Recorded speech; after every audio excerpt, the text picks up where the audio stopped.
Gilas Pilipinas umakyat na sa ika-8 pwesto sa power rankings matapos ang worst ranking nito last month. Samantala, Gilas Under-18 boys panalo kontra Syria para maset ang quarterfinals game nila laban sa China. Nakabawi na sa Asian Power Rankings ang Gilas Pilipinas matapos ilabas ng FIBA ang latest ranking ng mga teams sa Asia. From number 10 last month, umakyat sa number 8 ang Gilas isang rank na mas mababa sa China.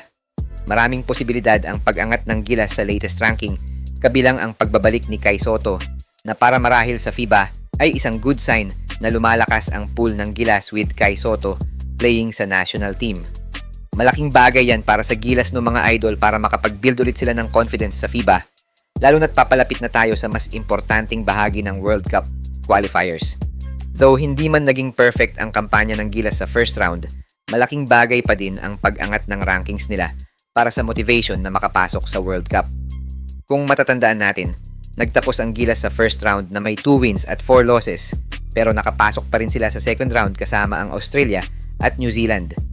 Sa ngayon ay focus na ang Gilas sa mga laban nito kontra sa Jordan, Syria at Iran dahil ang isang pagkakamali nga o kung matalo sila sa mga teams na yan ay siyang sisira sa plano ng Gilas na makapasok sa World Cup.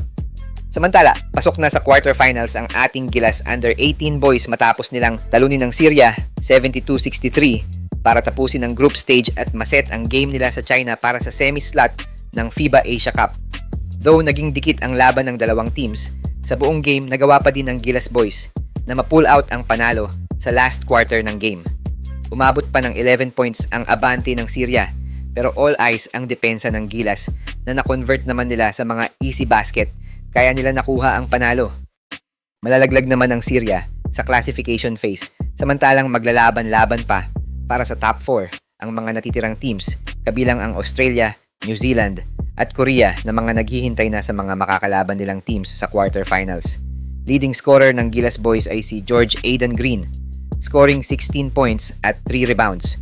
Samantalang off-night naman si Chog Moral, scoring 2 points at 3 assists. Makakalaban ng Gilas boys ang China bukas August 21. Pero bago yan mga idol, pindutin lang ang subscribe button para updated ka sa latest basketball news and highlights. Hi guys! Kung naghahanap ka ng legit Gilas jerseys, marami tayong partner stores ang nagbebenta niyan. All you have to do is i-click lang yung link sa gilid ng mga video at magpa-pop na yung mga stores sa gilid. Get yours now guys at huwag kalimutan mag-subscribe kay Overdrive Highlights.